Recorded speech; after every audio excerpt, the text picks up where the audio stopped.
Now, brothers and sisters, just to end, the major response, because we've talked about who created God, who designed the designer, we gave answers to these questions. The major response from the atheists would be the problem of evil.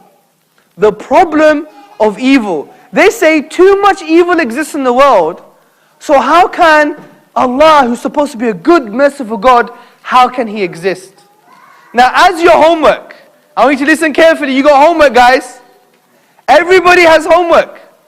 I want you to read the Quran in English. I want you to go to the 18th chapter and read the story about Musa alayhi salam and Khidr. Who knows the story? Okay, good. Revise that story. Learn about that story. Because that story beats the problem of evil.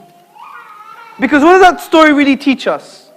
It teaches us about the wisdom of Allah. It teaches us about the wisdom of Allah subhanahu wa ta'ala. Because the problem of evil, saying there's too much evil in the world, is actually not realizing who Allah is. Because they assume God is only good. But we have 99 names and attributes of Allah subhanahu wa ta'ala that help explain reality, that help explain the world around us. And one of His names and attributes are the wise. So we know there's wisdom behind things, but then the atheist may say, but I can't see the wisdom. But that's arguing from ignorance. It's a fallacy. You can't argue from ignorance. The wisdom may exist, but you may not understand what that wisdom is.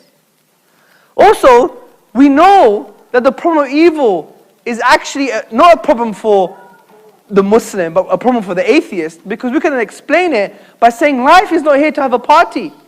We're not here in life to have a playtime. We're here for a purpose, and our purpose is to worship Allah subhanahu wa ta'ala. We also understand that the world, our very existence is not limited to the dunya. We're going to have the akhirah, where all justice is going to be settled. That people who deserve eternal bliss will get eternal bliss. Things will be settled on that day. Also, we have emotional, psychological responses to the problem of evil. For example, when a Muslim dies or gets drowned, according to the hadith, shaheed. When a baby dies, where do they go? Jannah, Muslim or non-Muslim. According to the atheist, they become worm meat. According to the Muslim, they go to Jannah. Think about this, people. If you die of stomach cancer or stomach problems, what happens to you? Shaheed. If you're buried by rubble, you die of? So the earthquakes themselves is actually a blessing. It's a test for us, but a blessing for the one who died. Oh, there's earthquakes. Oh, there's an earthquake in Pakistan. What happened to these people? According to the hadith, the shaheed. It's a test for us. You know why? Because how do we respond now? Do we condemn those people? Or do we see them as part of the ummah? Al-mu'minu miratul mu'min. The believer is a mirror of another believer. It's our test to help them now. Do you see the point here? And it's a test for the people who survive to realize, is this from their sin? Or is it a test from Allah? Do we come close to Allah as a result of this? Or move away from Allah? So we have so many good reasons to break down the problem of evil. It's not a problem at all. Because it just assumes God is just good and we're here to have a party. But rather we know God is the wise. And there's wisdom behind everything that He does. And this is more of an emotional argument because they don't know who Allah is, and it's our job to explain. Sum all of these arguments against the existence of God together. Do you ever have any doubts? I don't think any of these arguments, except for evil, I mean, I think that's a real concern for believers in God. I don't think any of these other arguments I say they have no force at all. I think at least they don't have any force to move me at all. With respect to evil, that's another matter. That can be deeply disturbing to believers in God, such as myself. It can lead one to be suspicious of God, to wonder why He does all these things, and to distrust Him, and to be angry with Him, and to be inclined to shake your fist in God's face, except you know that it's just a totally hopeless and stupid gesture. but it can give you real problems. I don't think, though, that it, at least as far as I'm concerned, inclines me to wonder whether there is such a person as God. It's more that it could make me suspicious, distrustful, not willing to commit myself to him and the like of that. Top of the list, problem of evil. God allows evil because he allows us a free choice of whether to bring about good or evil, and he makes us responsible for each other and the world. And if we're to be really responsible, we must have a choice of doing harm or good. And he also allows natural evils in the form of tsunamis and earthquakes and diseases in order to give us the chance to respond by being courageous or being patient in the face of these evils. And he allows us to be sympathetic or not sympathetic to other people in the face of these evils. So they make possible us having responsibility for each other and to form our own character. In the way they should. Let's go on to the problem of evil. Well, the problem of evil, of course, is, so much has been said about that, and there's so much to be said about it. It's very hard to say, very much sensible in very brief compass. But I would say the basic thing to think about here is the fact that while it's true we can't see what God's reasons for permitting evil are, or at least we can't see in many cases what the reasons are, it's hard to see why that's an argument for its being unlikely that God exists, or that God has reasons, or that there is a being like God who has reasons. Because God's circumstances and God's own intrinsic being is so different from ours, he being omniscient and omnipotent and so on, that from the fact that we can't see why a certain thing happens, why he permits a certain thing to happen, not much follows. It certainly doesn't follow that he doesn't have a reason. It doesn't even follow, in my opinion, that it's likely that he doesn't have a reason. It's just not the case that if God actually did have a reason, you and I would be the first to know it. We might not know at all. And there is another issue, the problem of evil. Of course, this has been raised a lot recently, with the earthquake in Haiti, and before that with the tsunami. And constantly there are these disasters, and priests and bishops and imams and theologians and philosophers are presented, and how does God, a good God, let these things happen? And of course there are certain atheists, well-known atheists, who imagine that this is a very powerful argument, a very persuasive argument, that God does not exist. But I'm sure if you manage to follow Hamza and his arguments, you will first of all, and very importantly, realize that the existence, or what they call the problem of evil, has nothing to do with the existence of a powerful, intelligent being who has brought this universe into existence. It's got nothing to do with it. The existence of earthquakes and disasters and AIDS and human beings killing each other has got nothing to do with the question as to whether there is a creator or not. And trying to connect those two is an emotional argument. It's an emotional argument. It's not a rational argument. It's emotional. Extraordinary from people who claim to be atheists, who claim to be rational. There is no logical connection between the two things. How do you explain an organized, systemized universe? The most rational conclusion is an organizer, a systemizer. That's the gist, the very condensed gist of one part of Hamza's argument. So the real question here is, why does this creator allow suffering? Why does this creator let these things take place? Why does this God create a world in which there are earthquakes and tsunamis, in which children die, in which there is rape and murder and genocide? Why? Of course, I just painted the negative things. There's a lot of beautiful positive things as well we could talk about. Love, happiness, joy, peace, tranquility, friendship, literature, society in many different ways, different physical and mental pleasures that we experience consistently throughout our lives. So we shouldn't imagine that the world is just this grim, terrible place. But the question of these evil things, as they're called, evil things, is not a question about God's existence. It's a question of why. Why does the Creator let these things happen? Now again, how can we know the answer? How can we know the answer? From where can we know the answer? Philosophy here really lets us down. And all ultimately we have is conjecture. And in Arabic it's called dhann, conjecture. Well, maybe this. Maybe it's an exit. Well, it looks like an exit. It's got exit written. And obviously there are some good guesses we can take.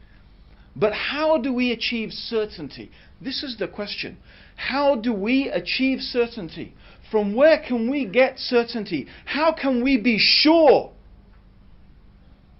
Well, I would propose that the only way you can truly be sure, the only way you can truly be certain as to what is the purpose of your life, what is the reason for your existence, is when the one who gave you life and the one who gave you existence tells you. It's the only way you can be sure. The only way you can be certain is when God tells you, I created you for this reason. Everything else is guesswork. Everything else is speculation. Why is there evil? And I use this word in inverted commas, evil. Why is there suffering? Why do these things exist? Well, again, the only way you can be certain is when the one who created this universe and created this world and allowed these things to happen explains to us, this is why, this is the reason why. It's because of A, B, C. من الأسئلة اللي بتيجي كتير دلوقتي من كثير من الشباب هي طيب لو في ربنا وربنا رحيم وقادر على كل شيء، ازاي يبقى فيه الشر ده في العالم؟ ودي من الأسئلة اللي أصابت الكثير بخيبة أمل ويمكن أدت إلى إلحاد كثير من الناس.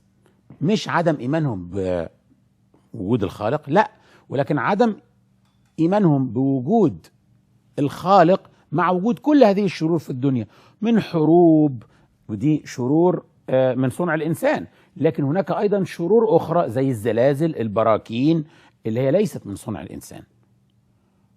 وهنا الحقيقة عجبني قوي أنتوني فلو في كتاب There is a God أو هناك إله. وقلنا أنتوني فلو كان أكبر ملحد في العالم، أعلن في 2004 إيمانه بوجود الخالق، اتكلم في معضلة الخير والشر وقال دي كانت أكبر معضلة بتواجهني. قدرت أوصل إلى أنه طالما أن البرهان والعقل والأدلة قدروا يوصلون لوجود الخالق، وجود الشرور ليست قضية وجود أو عدم وجود خالق، هي قضية صفات الخالق. فهنا نتكلم بقى في الخالق رحيم ولا مش رحيم مع وجود هذه الشرور، لكن ما تقوليش موجود أو مش موجود أبدا. موجود، هو ثبت وجوده بالبراهين وبالأدلة. يبقى إذن اللي يجي يقول لي أنا مش مؤمن بوجود إله عشان خاطر الشرور، أقول له لا، دي مسألة لا تخص وجود الإله، دي مسألة تخص صفات الإله، لكن الإله موجود. أدي أول حاجة. نمرة 2، تعالوا نتكلم في هذه الشرور أو هذه الأشياء المؤذية في العالم. نوعين قلنا، النوع الأول شرور من صنع الإنسان لا يلام عليها الخالق، محدش يلوم ربنا على شيء هو عمله بنفسه. ربنا قال يا أيها الناس إنا خلقناكم من ذكر وأنثى وجعلناكم شعوبا وقبائل لتعارفوا، ما قالش لتقاتلوا، ما قالش لتحاربوا. طيب يبقى الناس لما تحارب بعض ما تروحش تلوم ربنا على إنها في حروب في الدنيا، دي حاجة من صنع الإنسان. لكن هناك أشياء مؤذية جدا وليست من صنع الإنسان، زي الزلازل، البراكين، حتى بعض الأمراض، سرطان الأطفال، الأشياء اللي زي كده. أنتوني فلو الحقيقة بص وقال إن هذا الشر نسبي، يعني كل شيء فيه نسبة خير أيضا. لولا هذه الشرور أو الأشياء المؤذية ما كانش هيظهر روح التعاون بين الناس، ما كانش هيظهر روح التطوع اللي موجودة عند الناس، ما كانش هيظهر روح الإيثار اللي جوه الناس. لولا سرطان الأطفال شيء مؤذي جدا وسيء جدا وأتمنى يختفي من العالم، لكن من غير سرطان الأطفال ما كانش هيكون في مئات الآلاف اللي تعاونوا على البر والتقوى وعملوا مستشفى السرطان للأطفال.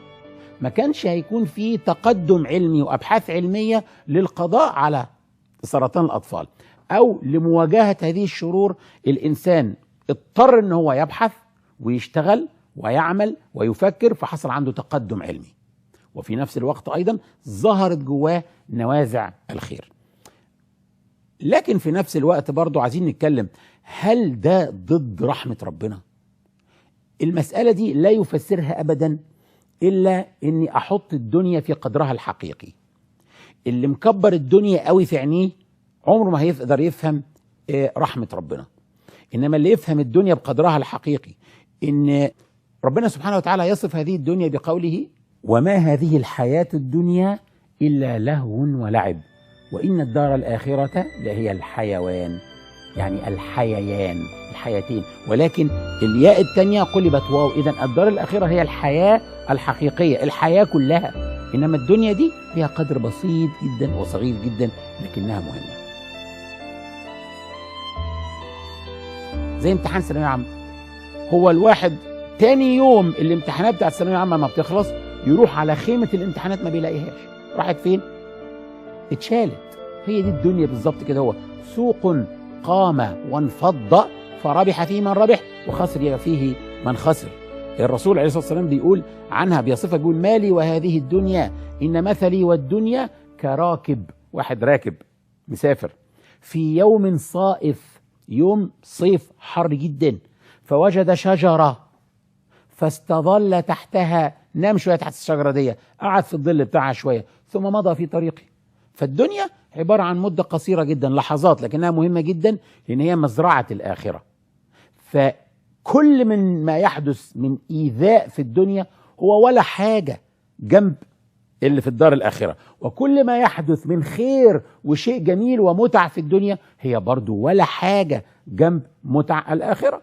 فيقول الرسول عليه الصلاة والسلام: يؤتى بأنعم أهل الأرض. أكتر واحد في أهل الأرض كان متنعم وعايش عيشة آخر يعني فخامة ومتنعم بكل شيء جميل إنسان يتمناه في الأرض، فيغمس في النار غمسة يوم القيامة، فيقسم إنه ما رأى نعيما قط في حياته، بسبب إنه عذاب النار لا يقارن بأي عذابات في الدنيا مهما كانت كبيرة.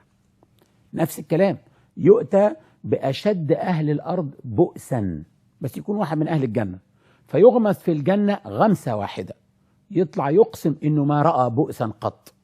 ليه؟ لأن نعيم الجنة لا يقارن بكل نعيم الدنيا أبدا. وده معناه إن مهما كانت الشرور اللي بنشوفها في الدنيا هي ولا حاجة أصلا، هي مجرد اختبار ربنا بيختبر بيها الناس، يختبر بيها هل الناس ستشكر ربنا؟ هل الناس ستصبر؟ أتصبرون؟ لذلك هنا يجي واحد يقول إيه؟ طب أنا دلوقتي ربنا خلقني وأنا مش مبسوط. طب أنت مين قال إن أنت لازم تعيش مبسوط؟ يعني هو أنت مين قال لك إن أنت في الدنيا دي اتخلقت عشان تعيش مبسوط؟ كان ممكن ربنا يخلقنا بقى في مدينة ملاهي. يعني لو انت عايز تعيش مبسوط اركب بقى زحليقه الصبح روح بيها شغلك، وانت اركب رولر كوستر روح بيه النادي. ما فيش كده. امال ايه؟ احنا عايشين في دار اختبار مش في دار انبساط. دار الانبساط دي بعدين ان شاء الله اذا نجحت في هذا الاختبار.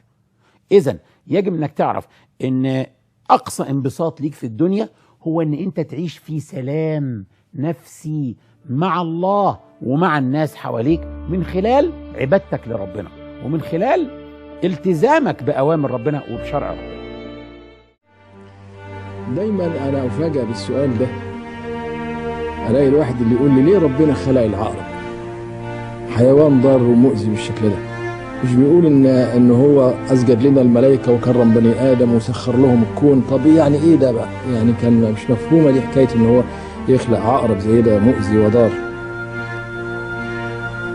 فالحقيقه اللي بيسال مش فاهم معنى الدنيا، يعني هو متصور ان الدنيا دي جنه، بس الجنه دي ازاي هيستحقها المجرم والشرير؟ وزي ما احنا شايفين اغلب الناس مجرمين. فزي ما يكون مثلا ان يجي ربنا يعمل الدنيا عباره عن حفله شاي، يقدم شاي وجاتوه لكل المجرمين وكل الطيبين، ملهاش معنى طبعا. الدنيا الجنه ربنا قدرها لمن يستحقها، واحنا مش كل واحد بيستحقها، وبالتالي مش من حق كل واحد يقول لك الله ليه دي مش عارف ايه، ليه ده الضرر ده، ليه الشرور دي، ليه انا مش عارف بالشكل ده. اقول له هل انت عاوزها جنه؟ وهل انت هستحقها جنه اصلا؟ اذا كنت تستحق والناس يستحقوها جنه فعلا كان ربنا خلقها جنه. انما ربنا قال لنا ان الجنه دي بعدين، وان الجنه دي هيفوز بها من يستحقها، وإن الأمر يستدعي الأول عملية فرز لمنازل ومراتب الناس، لأن فيهم المجرم والسافل والحرامي والشرير وإلى آخره، فدول لازم يتفرزوا الأول. فربنا خلق الدنيا للفرز الأول، وجعلها دار امتحان ودار ابتلاء، ولم يستثني من الابتلاء أحد حتى الأنبياء. بالعكس قال لك أكثر الناس بلاء، بيقولوا أكثر الناس بلاء هم الأنبياء فالأمثل فالأمثل.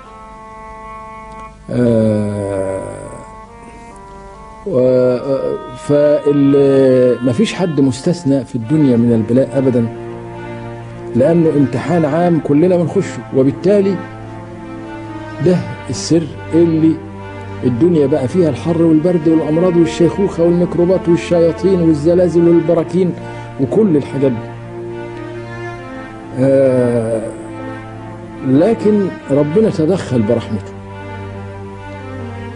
لما ربنا تدخل برحمته فجعل الصحة هي القاعدة والمرض استثناء،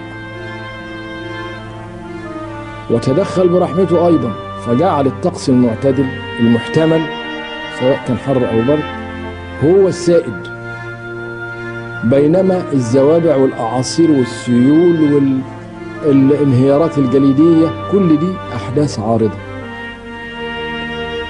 وأيضا تدخل برحمته مرة أخرى فجعل دايما الخير منطوي جوه الشر، بمعنى إن بنشوف الأمراض تعمل مناعة، نشوف البراكين تخرج كنوز الأرض، نشوف الزلازل بتنفس عن الضغوط اللي جوه الأرض وبالتالي تعيدها إلى التوازن. بنشوف الحر والبرد ينبه الشرايين زي حكاية الساونا بالظبط. فأكن كل شر فيه خير باطن، ودي برضو رحمة. أيضا تدخل برحمته فجعل من مقارعة الشدائد ومكافحة الأهوال سبيل إلى تكامل النفس، وإن الإنسان يتربى فيه الجلد فلها فايدة. وأيضا برحمته أعطى الإنسان العقل والحيلة والعلم عشان يحارب الحشرات ويحارب الحر والبرد، والشلال يحوله إلى مش عارف محطة كهرباء، يحول كل الحاجات دي إلى منافع، وفي نفس الوقت يحارب الأمراض بالطب. وأيضا تدخل برحمته فكشف لنا عن ضرورة الشر، إنه الشر كان لابد منه لأنه هو قرين الحرية. لأن ربنا لما ادانا حرية الاختيار معناها إن ادانا الحرية إن احنا نغلط، ولما بنغلط بيحصل الشر، فأصبح في السعادة الشر نتيجة حتمية للحرية اللي خدناها واللي بنمارسها. البديل الآخر إن إحنا كنا ربنا يخلقنا ملائكة ولا نخطئ ومقهورين على الخير وخلاص، بس عادي مش هيبقى لنا أي قيمة. قيمة الإنسان إن هو بيروح لربنا باختياره وبيختار العمل الصالح باختياره، لكن هذا الاختيار اقتضى إن الإنسان ممكن يغلط، والغلطة تؤدي للشر، فأصبح الشر هو ثمن الكرامة وثمن الحرية. هنا بقى لازم نتكلم عن طيب هل وجود الشرور دي اللي في الدنيا أو وجود أشياء مؤذية في الدنيا ده يتنافى مع قدرة الله؟ يعني هو ربنا مش كان يقدر يخلق الدنيا دي من غير هذه الشرور ومن غير هذا النقص اللي فيها؟ لا، ده هو النقص اللي في الدنيا ده والاشياء المؤذيه اللي في الدنيا دي والشرور اللي في الدنيا دي هو ده كمال هذه الدنيا. ليه؟ لان الدنيا دي دار اختبار، فلا بد من وجود اشياء تختبرني وتختبر صبري وتختبر قدرتي على الجلد وقدرتي على الاستمرار فيها. انما لو امتحان جه سهل جدا والناس كلها جابت النمره النهائيه، ده خلل في الامتحان، دي مشكله في الامتحان. إذا لابد من الدنيا دي لا تكون شديدة الصعوبة ولا تكون شديدة السهولة أيضا. الدنيا بالنقص اللي فيها هو ده الكمال اللي فيها. جالي شاب وسألني وقال لي طيب المفروض القرآن يكون سليم 100%. قلت له سليم 100%. قال لي بس ربنا قال فيه ولقد خلقنا الإنسان في أحسن تقويم. أنا مش في أحسن تقويم. أنا شخصيا لما بدخل سباق مع الخيل بتكسبني. ما اقدرش اقارن الجهاز التنفسي بتاعي بالجهاز التنفسي بتاع الدولفين. فاذا ما تقدرش تقارني بمخلوقات كثيره جدا هي افضل مني من ناحيه التكوين. والحقيقه عشان تفهم القرآن لابد ان انت تفهم السياق كله. السوره دي بتبدأ بقسم، ولا يقسم ابدا على الشيء الواضح. يعني أنا مش ممكن مثلا أقسم لك بالله إن ده ألم. طب ما هو واضح إن هو ألم، ما ينفعش أقول لك أقسم بالله إن ده ألم، ما كلنا عارفين إن ده ألم. لكن أنا أقسم على الغير واضح، فأقسم بالله إن جوه الألم ده في أنبوبة جواها حبر. كده ماشي، لأن دي شيء مش واضح بالنسبة لنا. ربنا سبحانه وتعالى يقسم في هذه السورة ويقول والتين والزيتون وطور سينين وهذا البلد الأمين لقد خلقنا الإنسان في أحسن تقويم. طالما ربنا أقسم يبقى المسألة مش بهذا الوضوح إن احنا نتكلم على الجسم الإنساني إنه هو أحسن تقويم.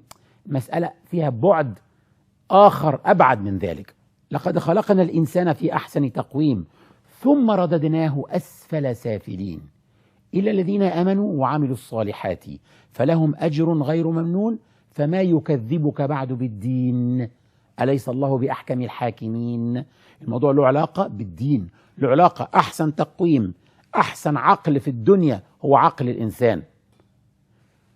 بل أستطيع أقول أحسن مخ في الدنيا هو مخ الإنسان، لأن هو المخ الوحيد اللي اسمه عقل.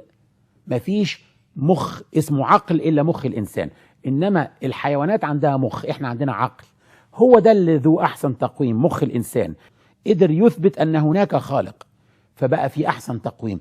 أما إذا ألحد وأنكر وجود الخالق يبقى وكأن هذا العقل انتحر، صار في أسفل سافلين.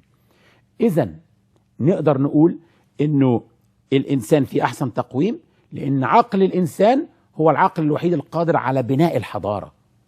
عمرك ما تشوف أبدا مثلا قطيع من الحمير أو من الحيوانات من الدببة بتطرد باقي الحيوانات أو تطرد الإنسان من منطقة معينة وتقيم حضارة عليها. هذا مش موجود إلا عند الإنسان فقط، هو اللي فيه أحسن تقويم. حتى لو كان الخيل أسرع منه، حتى لو كان الدولفين عنده جهاز تنفسي أقوى منه، لكن هو عنده عقل مش موجود عند الآخرين. فالإنسان فيه أحسن تقويم لأنه يستطيع إدراك وجود الخالق بعقله. يبقى الخلاصة هي أن الإنسان عبد لله سواء شاء أو لم يشاء. والله ملحد ومش عاجبه هو برضه عبد لله، لأنه جوه السيستم ومش هيقدر يغير ومش هيقدر يطلع منه. لكن القضية قضية عبد مطيع ولا عبد عاصي، عبد في حالة سلام مع الله ولا عبد فاكر نفسه يستطيع ان هو يحارب الله ويعيش طول عمره في اكتئاب. لذلك احنا قدامنا الفرصة ان احنا نعيش في حالة سلام داخلي مع الله وسلام داخلي مع النفس. لأن احنا نبقى طائعين لله، بنؤدي مهمتنا في الدنيا وهي مهمة الخلافة، ان احنا خلفاء الله في هذه الأرض، نعمر الأرض ونقيم الحق ونحمي العدل. في النهاية برضو برحمته جعل الدنيا بأهوالها دار الضيافة واستضافة. يعني هو اعترف لنا وقال لقد خلقنا الإنسان في كبد. يقول بصراحة في القرآن خلقتكم للمكابدة، لكن برحمته جعل هذه المكابدة محدودة، والدنيا كلها إقامة محدودة وضيافة واستضافة محدودة، وإنها دار ممر وليست دار مقر، وإنها مجرد معبر وجسر وكوبري.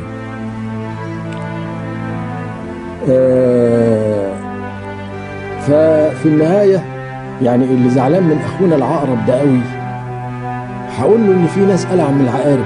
أنت يعني زعلان قوي من العقرب ده؟ في ناس ألعن من العقارب. العقرب على الأقل بيلدغ نفر وممكن يقتله، و90% مش هيقتله.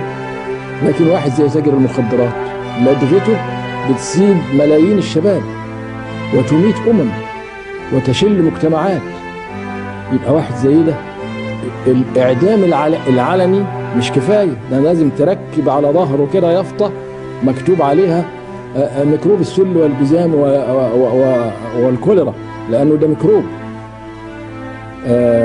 وبالنسبة لهذا المجرم العقرب ده يعتبر والي من أولياء الله الصالحين بالنسبة للي بيعمله تاجر مخدرات. وفي النهاية يعني انت مش قادر تتصور ايه بالظبط الانسان ده شكله ايه. ده انت لما تمسكه وتحلله حتة حتة تلاقي كل انسان شايل على الاقل 100,000 مليون ميكروب في جسمه، ايش في ظهره، ايش في شعره، ايش في قفاه، ايش تحت باطه، ايش في مصارينه. 100,000 مليون، كل واحد مننا شايل 100,000 مليون كائن وطفيل وميكروب، منها الضار ومنها النافع. وبعدين ايه رأيك ان ميكروب بسيط في المصارين اللي اسمه ايكولاي قدرنا نخليه يصنع الانسولين، اغلى انواع الانسولين اللي بيسموه هيومن انسولين، وده ميكروب. ومن سم ابر النحل طلعوا دواء للروماتيزم، ومن غدد في صدر النمل طلعوا انتي بايوتيك غريب جدا له قدرة رهيبة في قتل الميكروبات والبكتيريا والفنجاي. بلاش نروح بعيد، ميكروب المجاري في أسوأ من المجاري؟ مفيش أقذر من كده. ده بيحطوه في حاويات كبيرة جدا يملوها فضلات ومجاري وحاجات قذرة، وبعدين عن طريق نشاط هذا الميكروب تطلع غاز اللي بيسموه البايوجاز، بيمشوا بيه موتورات وينوروا القرى. الله، ده وظفوه بقى كمان، يعني وظفوا الحاجات اللي مش عاجباك دي. مفيش أسوأ من المجاري ومن ميكروبات المجاري. ليه؟ ميكروب الجدري والتيفود والسل والكوليرا وشلل الأطفال، كل دي بيعملوا منها لقاحات بتحمينا احنا وأطفالنا من كل هذه الأمراض. لما الطفل بيروح عشان ياخد لقاح الدفتيريا، ما هو لقاح الدفتيريا دي ايه؟ ما هي دي ميكروبات معاملة خاصة اتنيويتد، وبعد كده تستعمل فتدينا وقاية. فبنصنع من الموت الحياة بفضل ربنا ونعمته والعقل اللي اداهولنا. وبعدين ما احنا من التعابين بنعمل شنط وجزم، ومن العفن بنعمل بنسلين. يقول شوقي ومن السموم الناقعات دواء. فالحقيقة لما الواحد يفكر ويقلب وجوه التفكير في الدنيا وشرورها يلاقي هي متركبة تركيبة عجيبة جدا، لدرجة ان مش ممكن تلاقي بديل احسن. وان فعلا زي ما بيقول الجماعة القدام، الفلاسفة القدام زمان، يقولوا ليس في الامكان ابدع مما كان. وان اللي خلق الدنيا فعلا مدبر حكيم عجيب في تصرفاته. واذا ظهر لك عيب في الدنيا فانت مش شايف كويس، لف كده وبص له من الناحية التانية هتلاقيه ميزة مش عيب. زي ما بيقول أبو حامد الغزالي: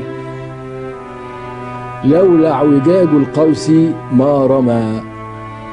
قوس اللي بنشد ونرمي بيه، لا انت بتشوفه معوج ومش عاجبك حاله، لكن بيقول لك ان لولا ان هو معوج ما كانش هيرمي. I've had many people come up to me and tell me that their loved one passed away. This has caused them to disbelieve in God or to deny God. How dare you create a world in which there is such misery that is not our fault? It's not right. It's utterly, utterly evil. These things don't happen because God is evil. God is not evil. First and foremost, why do bad things happen? You know, this world is such that we don't have all the answers. But God has given us some of the answers. And some of those answers entail the following. This world is a test. On that path, you're going to find obstacles. And on that path, you're going to find things that are difficult. But God says, in that difficulty that you endure, know that I am with you. If we can understand that, then we've reached some way into understanding this component which has driven many people away from faith. And number two, that those hardships that a person endures will not go unrewarded. And you will see that on the day of judgment, for your patience and for your enduring those difficulties with patience, God will reward you immensely. As God clearly states, we will test you with fear, hunger, loss of wealth, loss of life, but give glad tidings to those who are patient. So the evil that people experience or the suffering that people experience, it's a temporary suffering. Think of it like a bad dream. Upon waking, there's nothing there. It's all over. It's temporary. Likewise, this world is a test. Given that it's a test, you'll find obstacles. And there will be suffering and there will be some hardship. But at the end of it, there is a great reward waiting for those who have suffered.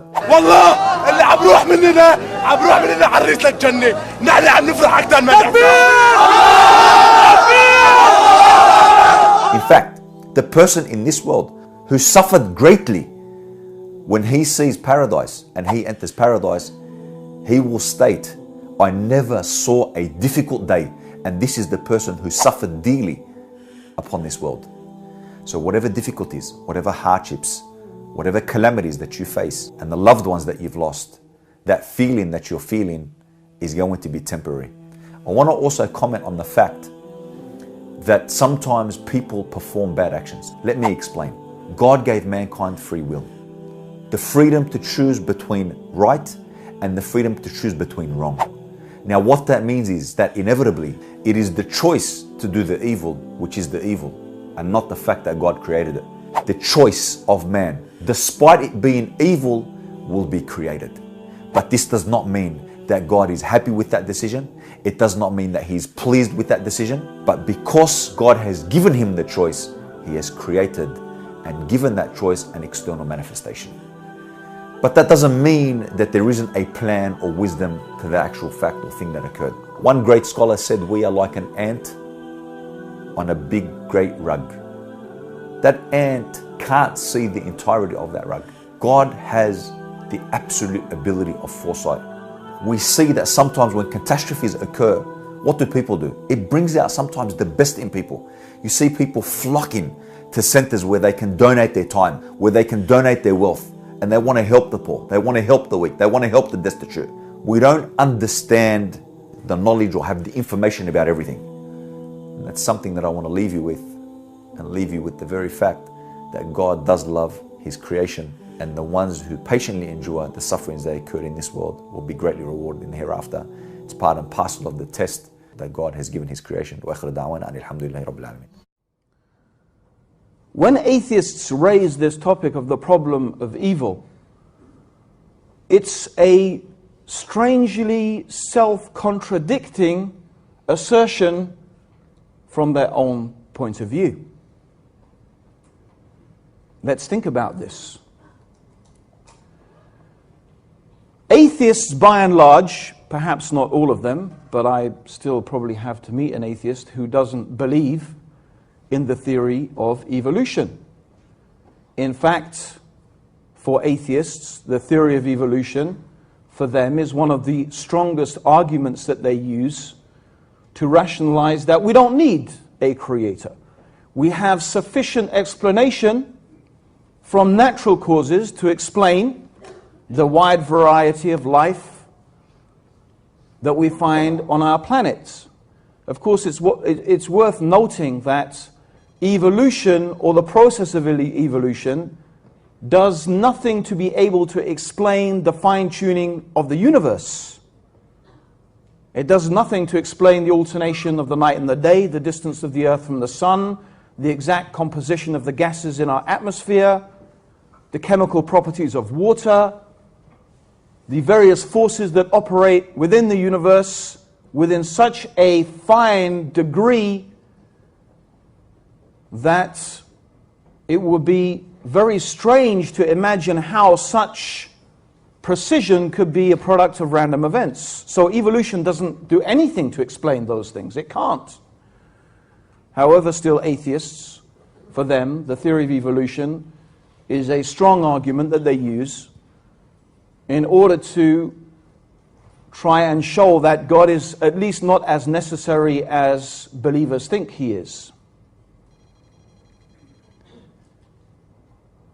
However, if you believe in the theory of evolution, then you must also believe that human beings are just a product of random mutation of DNA that is evolved through natural selection. And the question here is, as an atheist, where do you get the idea of evil from in the first place? Because since we human beings are merely animals, perhaps slightly sophisticated animals or advanced animals, but just the same, we are just animals, and therefore we are just a product of the natural causes. It's very beneficial to be able to highlight this through a specific example. What is that? Beeping. It's good to highlight this through a specific example. The specific example I'd like to give, for example, is, you just watch any documentary, okay, about a nature program of one animal fighting and killing and eating another. So let's take the herds of wildebeest in the Masai Mara Park that goes between, or the Serengeti, as it's called, between Tanzania and Kenya.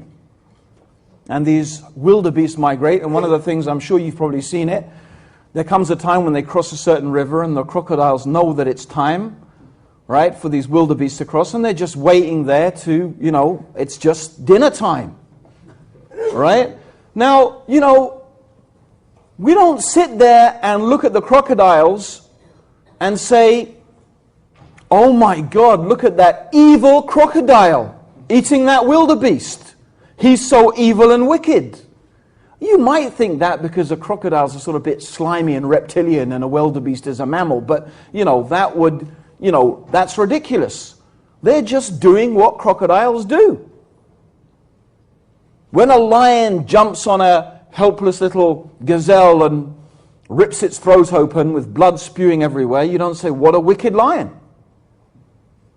The lion is just doing what the lion does.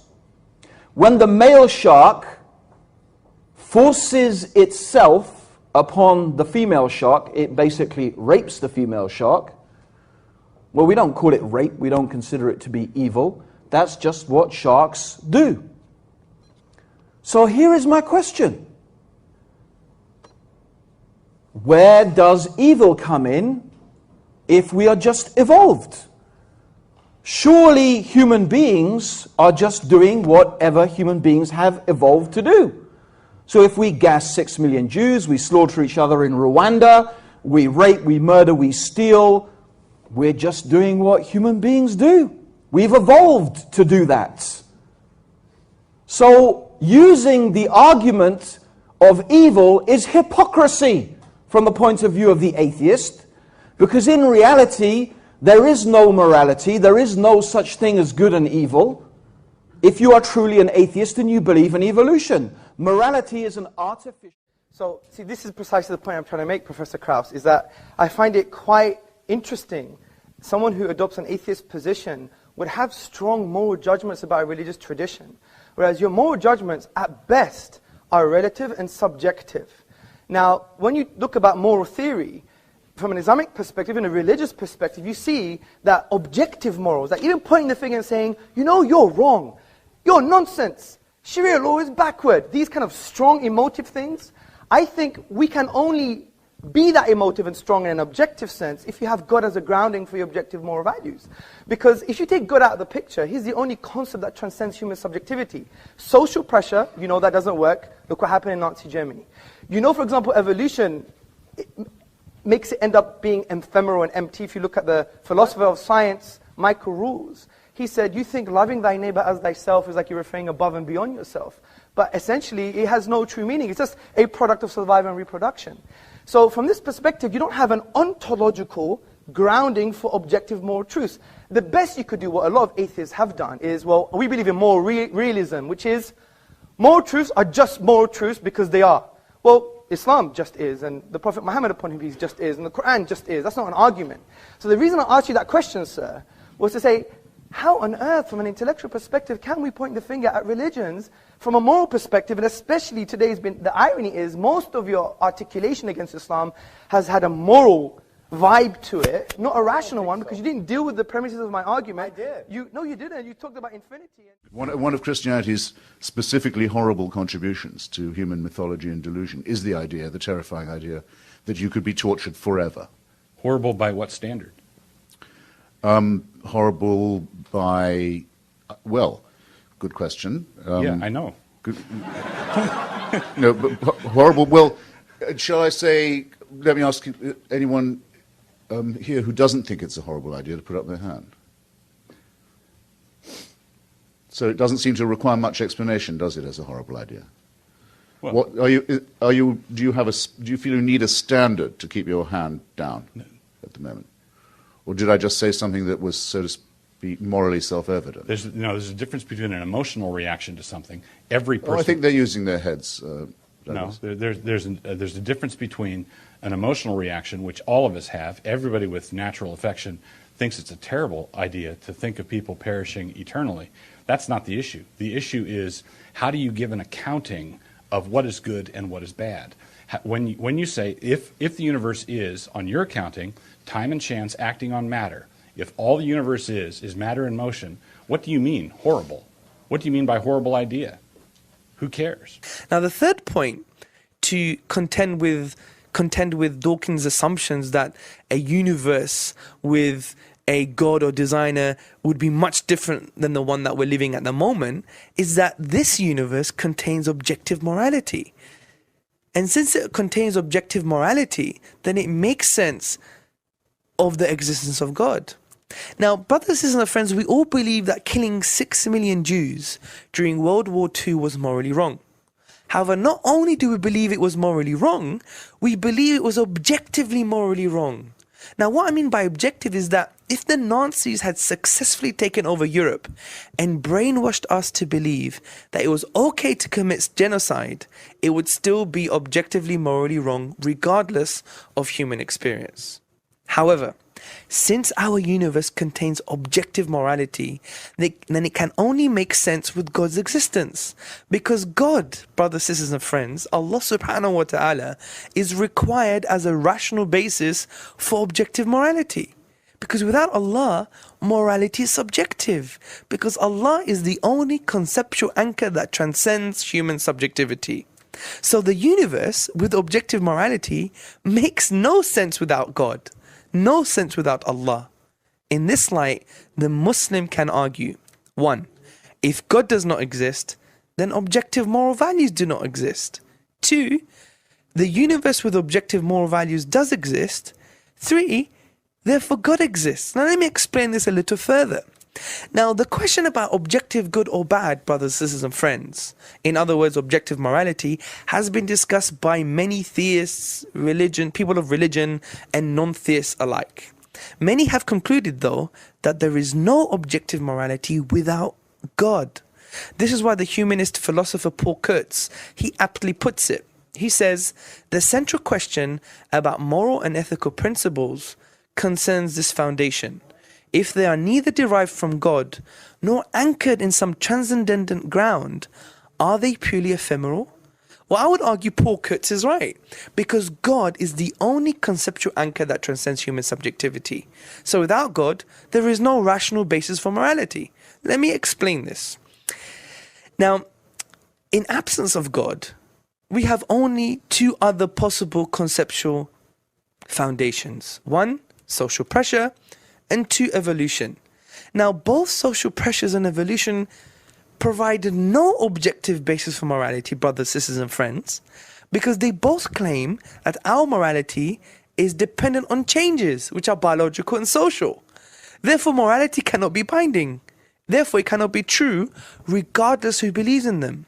Therefore, without God, there is no objective basis for morality.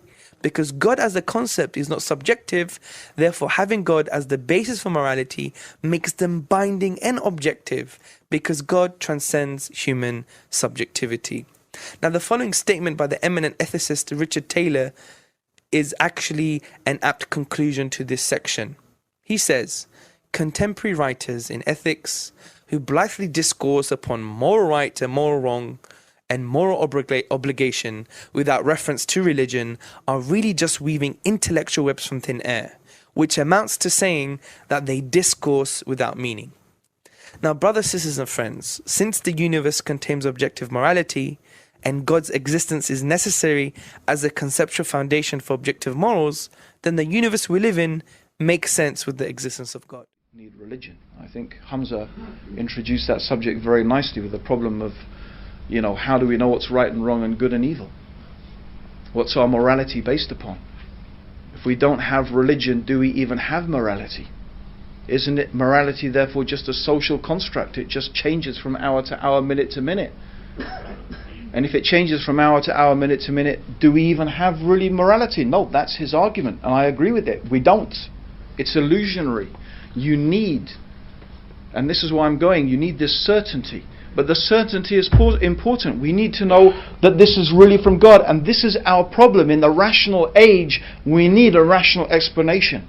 We need a religion that not only teaches us morality, but we can have rational reasons to believe that that religion truly is from God. And I would invite you to make that examination, not based, by the way, on morality. Interestingly enough, I'm going to say you need to put aside morality. Why? Because it could be that our society has adopted a whole fallacious approach to morality anyway. Where have we got to? What have we concluded with? Maybe we have reached a stage where our moral compass has lost its bearings. You may say, well, Islam is immoral because of what? Because of, and then you make some pointers. You come up with all maybe the misconceptions, and maybe those things are even true. You say, well, Islam this, and Islam says that, and Islam allows this, and Islam allows that. But your judgment is based upon what? Your judgment is based upon what? Your culture. Your present state of morality. Interestingly enough, by the way, back in the days when, well, you could, I don't know, maybe there are some of us here who would say, back in the days when Britain was great and we had an empire, and there'd be other people who were saying, what are you talking about, great British Empire? Funnily enough, I had this discussion yesterday with a barrister who's originally, her family's from Bangladesh, not very impressed with British Empire. So, but the point is that actually a lot of the things that people may criticize Islam for, they were things that were practiced here in Britain. It's interesting when this whole thing comes along, Muslims don't agree with British values. What British values? I think we'd probably find that Muslims have more in common with, say, Victorian values than maybe modern values, but was Victorian times less British?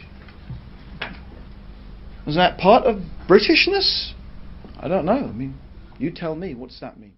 If good and evil exist, then God must exist. And this is the summary of today's argument. If what we mean by good and what we mean by evil, if we mean those things in an objective sense, then God must exist. Let me give you an example of what we mean by objective. Imagine I had my 6-year-old son here, Zachariah, and all of a sudden, I pulled out my AK-47 and I shot him in the head. And I went,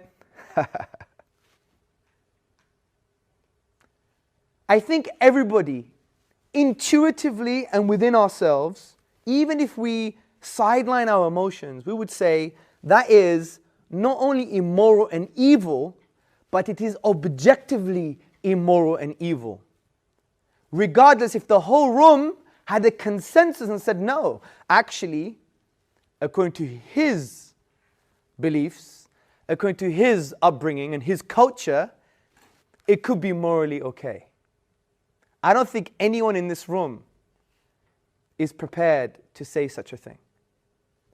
So we have this sense of ought within us, inbuilt, that we know some things are grey. Other things, there's no compromise.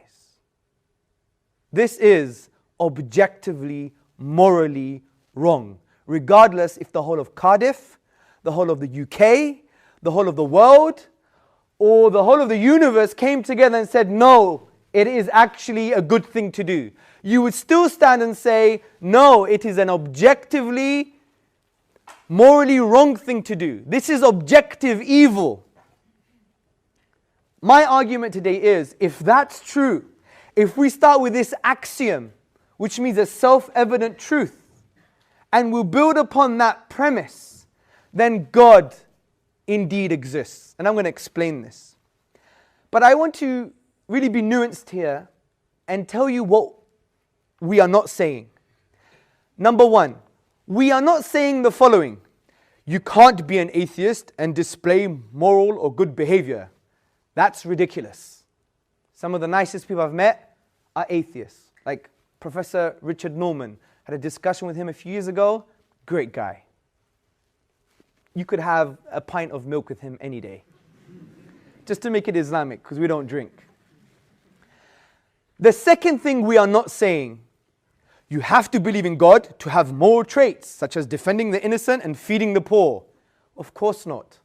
Many atheists work for volunteer organizations. Many are activists, especially for liberal movements that want equality and rights and human rights for many countries. So they have their sense of what they think is right. Number three, we are not saying just by being a believer, you will have good behavior. You know this, Muslims, right? It's in our families, in our homes. We have issues. We're human beings. Nobody's perfect.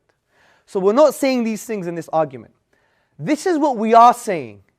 Number one, if God doesn't exist, then you can never say objectively that killing my innocent 6-year-old is morally wrong. Because moral values such as murdering innocent people for entertainment is wrong, and defending the innocent is good, will be just mere social conventions. Like, is it okay to pick your nose at the dinner table? Or to burp loudly? Why? People are thinking now, but why is that the case? Why is it the case that in order for me to assert that killing an innocent 6-year-old is objectively morally wrong, why is it the case for me to assert this, then God must exist? Why? Because brothers and sisters and friends, without God there is no foundation for objective moral values. Why? Because think about the concept of God, of the divine reality. The concept is that you can't really attribute subjectivity to this concept, because God transcends human subjectivity by definition. He is the only kind of conceptual anchor point that transcends human relative and subjective perspectives. Now you may think, but there are other possible foundations for morality. And in moral philosophy, this is called moral ontology. You don't have to know that term, but just to spice up the language a bit, it's moral ontology, the foundations, the grounding for our moral outlook. Can you be good without God? Let's find out. Absolutely astounding. There you have it. Undeniable proof that you can be good without believing in God. But wait, the question isn't, can you be good without believing in God? The question is, can you be good without God? See, here's the problem. If there is no God, what basis remains for objective good or bad, right or wrong? If God does not exist, objective moral values do not exist. And here's why. Without some objective reference point, we have no way of saying that something is really up or down. God's nature provides an objective reference point for moral values. It's the standard against which all actions and decisions are measured. But if there's no God, there's no objective reference point. All we're left with is one person's viewpoint, which is no more valid than anyone else's viewpoint. This kind of morality is subjective, not objective. It's like a preference for strawberry ice cream. The preference is in the subject, not the object. So it doesn't apply to other people. In the same way, subjective morality applies only to the subject. It's not valid or binding for anyone else. So, in a world without God, there can be no evil and no good, nothing but blind, pitiless indifference. God has expressed His moral nature to us as commands. These provide the basis for moral duties. For example, God's essential attribute of love is expressed in His command to love your neighbor as yourself. This command provides a foundation upon which we can affirm the objective goodness of generosity, self-sacrifice, and equality. And we can condemn as objectively evil greed, abuse, and discrimination. This raises a problem. Is something good just because God wills it, or does God will something because it is good? The answer is neither one. Rather, God wills something because He is good. God is the standard of moral values, just as a live musical performance is the standard for a high-fidelity recording. Without your love. The more a recording sounds like the original, the better it is. Likewise, the more closely a moral action conforms to God's nature, the better it is. But if atheism is true, there is no ultimate standard. So there can be no moral obligations or duties. Who or what lays such duties upon us? No one. Remember, for the atheist, humans are just accidents of nature, highly evolved animals. But animals have no moral obligations to one another. When a cat kills a mouse, it hasn't done anything morally wrong. The cat's just being a cat. If God doesn't exist, we should view human behavior in the same way. No action should be considered morally right or wrong. But the problem is, good and bad, right and wrong, do exist. Just as our sense experience convinces us that the physical world is objectively real, our moral experience convinces us that moral values are objectively real. Every time you say, "Hey, that's not fair, that's wrong, that's an injustice," you affirm your belief in the existence of objective morals. We're well aware that child abuse, racial discrimination, and terrorism are wrong for everybody, always. Is this just a personal preference or opinion? No. The man who says that it is morally acceptable to rape little children is just as mistaken as the man who says 2 + 2 = 5. What all this amounts to, then, is a moral argument for the existence of God. If God does not exist, objective moral values and duties do not exist. But objective moral values and duties do exist. Therefore, God exists. Atheism fails to provide a foundation for the moral reality every one of us experiences every day. In fact, the existence of objective morality points us directly to the existence of God. Second point, you're talking about morality and saying how we get to know morals. It's in the Quran. Why do you base it in the Quran? Well, funny enough, my argument wasn't about moral epistemology.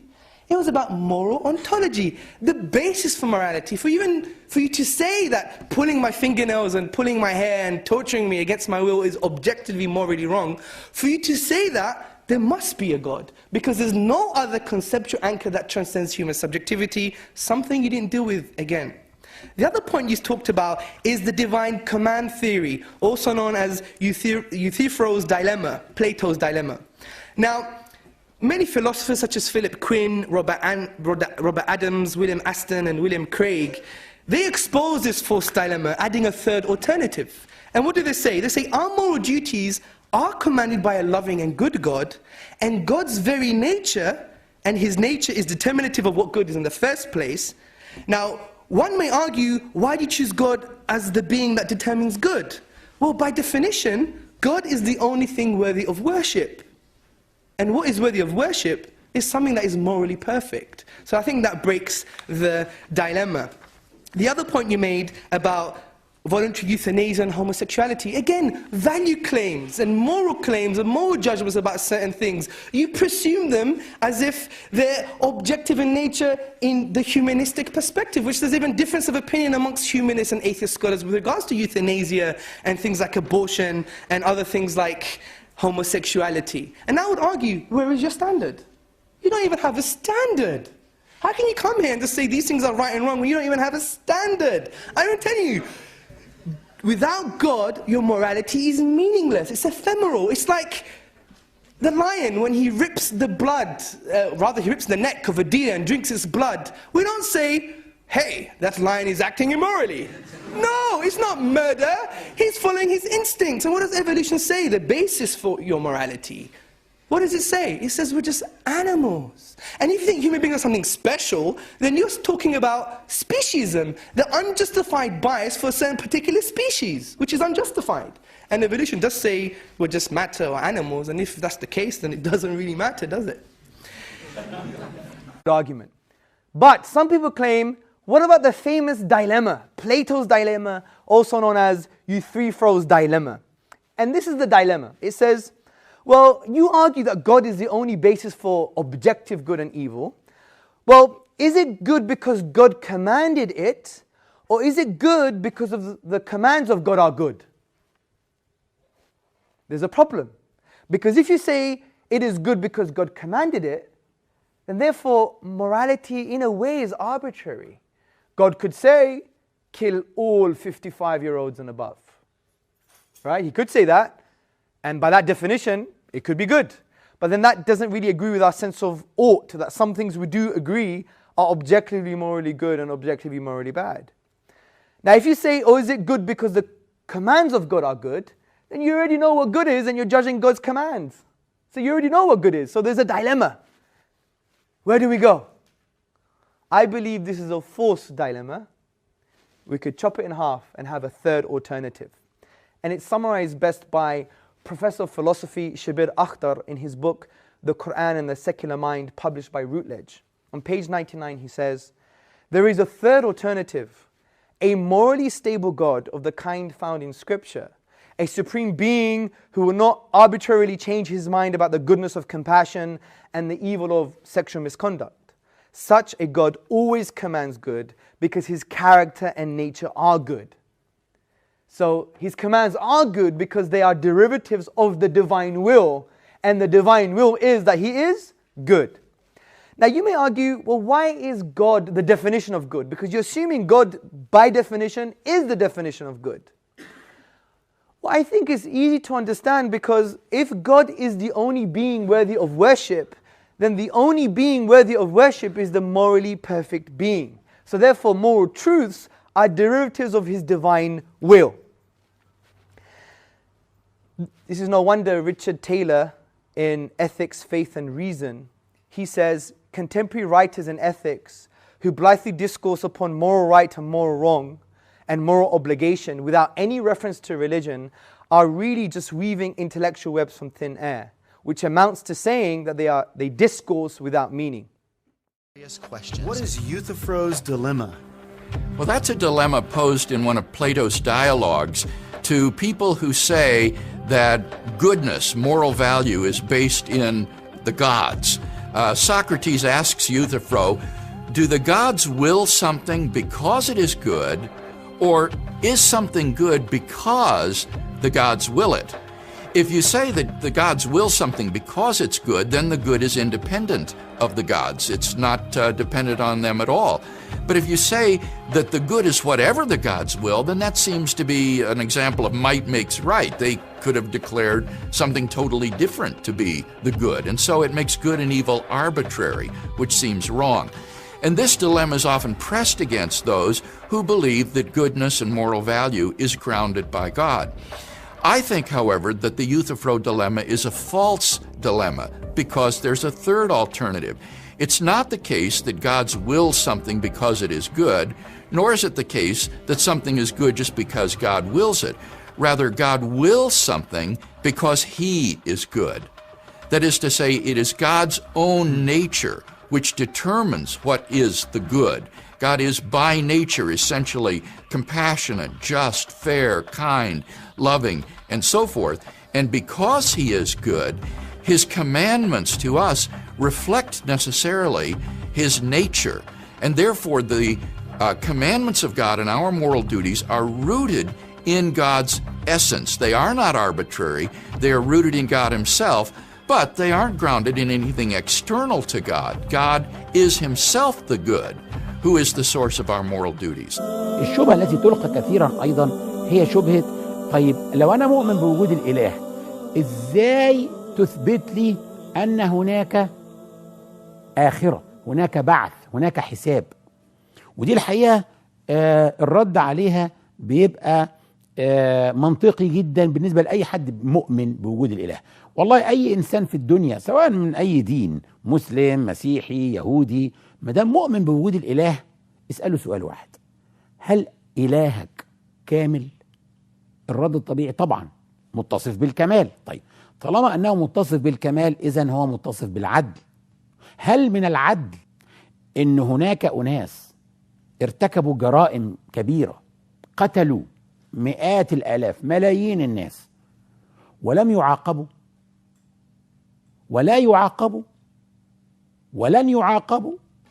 هل من العدل إن في ناس تبقى ناس طيبة وعندها صبر وتعمل كل شيء كويس في الدنيا ثم تموت دون أن تكرم ولا تكرم ولن تكرم؟ طبعا ده مش من صفات العدل. إذا لابد طالما أن الله سبحانه وتعالى متصف بالكمال إذا متصف بالعدل، إذا لابد من وجود بعث ووجود آخرة. وهذا النوع الذي قتل وارتكب المذابح إن هو يرجع مرة أخرى ويعاقب، والنوع الآخر اللي هو كان طيب وكان صبور إنه يرجع ويكرم. فطبعا هناك آخرة بالنسبة لمن يؤمن بوجود الإله. إنما واحد مش مؤمن بوجود الإله أنا مش محتاج أصلا إني أقنعه بوجود